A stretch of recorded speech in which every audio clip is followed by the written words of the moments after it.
So, hi there. um, Hey. can you introduce yourself and your creative background?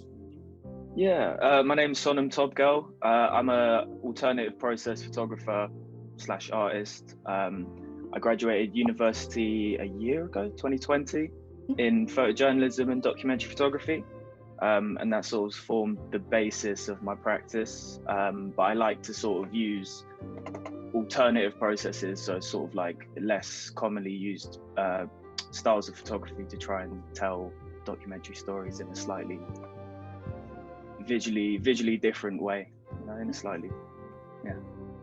And what is it about photography that attracted you to the course or the Uh, profession? no, I've been taking photos for as long as I can remember, really.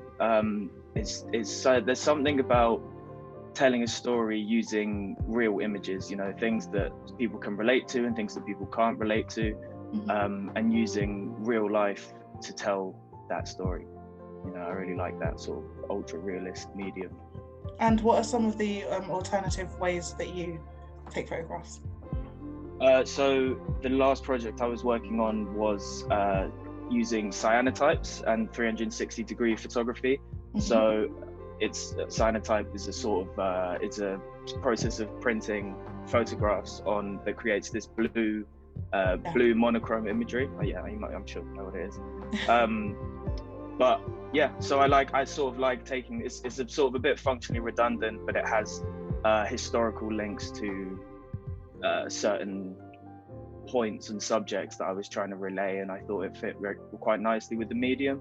And then in this latest project, I've been using Solargraphs, which is these wacky pinhole cameras that track the movement of the sun through the sky in a single image, and you end up with these vibrant solar arcs that I'm sure everyone will be able to see soon.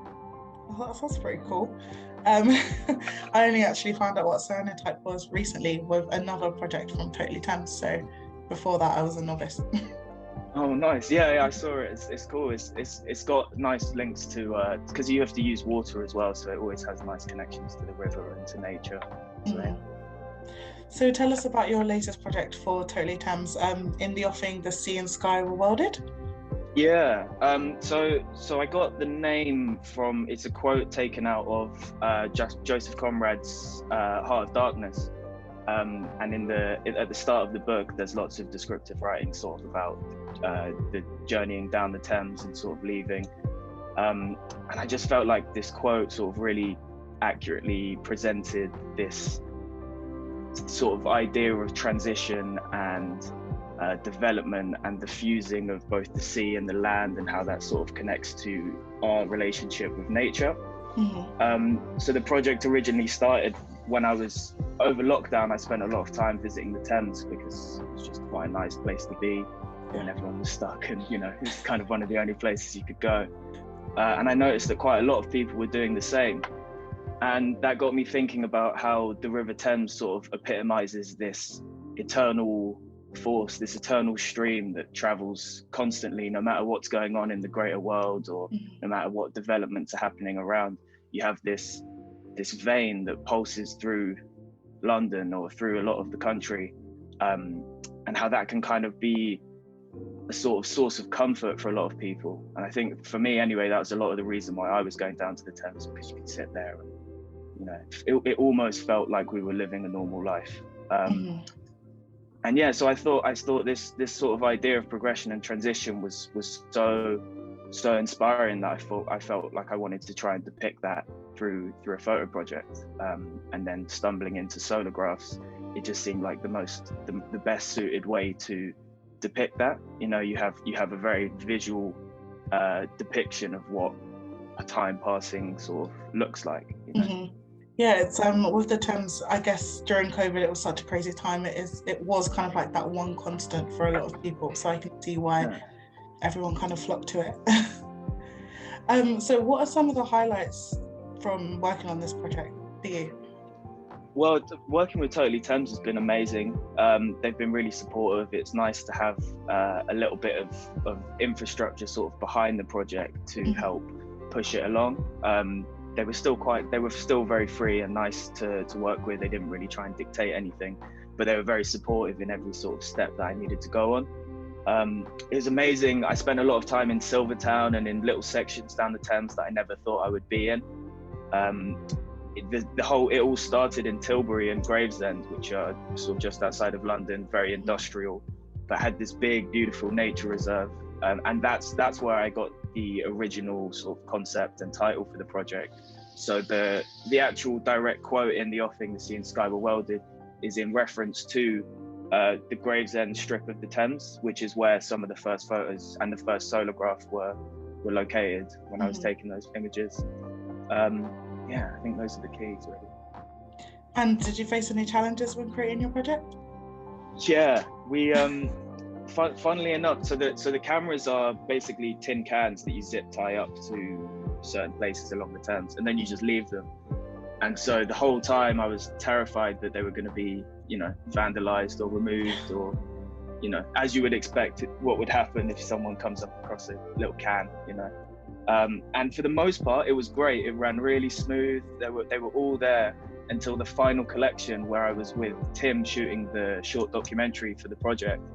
And somehow, the one time they wanted to record me going to collect the cameras, 2 of the 3 had been vandalized. One had been smashed, the other had been removed, and the third one, someone had rotated it, so the image was only caught like half of the image. So that was fun. I had to be on camera as well, which is just what you want, Yeah, of course. Other than that, though, the project went quite well, like pretty seamlessly. The images that came back were sort of as I expected. Thames were able to support me with some equipment that I was able to use, so it made the whole the post-processing of the imagery made it really seamless as well. But yeah, terrified of the cameras going missing. That was the big thing. And of course it had to happen at the very end. Yeah, when the camera's on, like just typical. It's like somebody planned it. You're right. It's what Tim, the guy who was shooting the documentary, is actually what he wanted. He was kind of hoping that there'd be a nice story to tell, And I think it did work out like that. And luckily one of the images was still salvageable. And it's just part of the process, I think, that not knowing. That sounds like Tim, to be honest. Yeah. Loves a bit of drama. He does.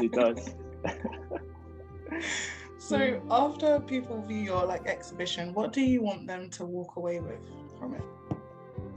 I think it's always up to the viewer to sort of take what they want, but I hope that they maybe look into they reconsider their own sort of pace in life. They consider how they feel like that time went, how they feel like that moment in life transitioned, and sort of look to the future and see how they can change, or how they can stay the same, or what they enjoy in life. But yeah, for the most part, it's just sort of highlighting this strength, this powerful connection between nature and humankind. Yeah. And what did you learn from it during this project? Did you walk away with any newfound feelings or anything like that? I mean, it's reignited my love for the Thames. I know that sounds a bit cliche on the Totally Thames, but yeah, I live not too far from the Thames, so it's always nice. I've always been down there, but being able to go to these so Tilbury, for example, or being able to get out to Shoebury Ness right at the mouth of the Thames, and sort of learning about these really unique places that just have their own little bits of history connected to the river and connected to the world. That was amazing. That was definitely the biggest takeaway, I think. Yeah, sounds amazing. How long is your exhibition on for throughout the festival? The exhibition is going to be on the Uber boats. It's Uber. There's a specific tagline. Thames Uber by Thames Clipper boat. We'll write it on the description of the video. It's fine. Yeah. So they're going to be on the Uber boats by Thames Clipper, between the 13th and the 19th of September. And then I'm going to try and put an exhibition on later this month, but we'll have to see. Stay tuned. Fingers crossed that it works out. Yeah, thank you. In the meantime, though, 13th to the 19th of September on the Uber boats by Thames Clipper. And people can book their tickets through the Totally Thames website. Yes, they can, yeah. And it'll also be online on the Totally Thames website. I think there's going to be a sort of digital exhibition of the work too. Amazing. Well, thank you so much for taking time to speak to me today. Yeah, thanks so much. No worries at all.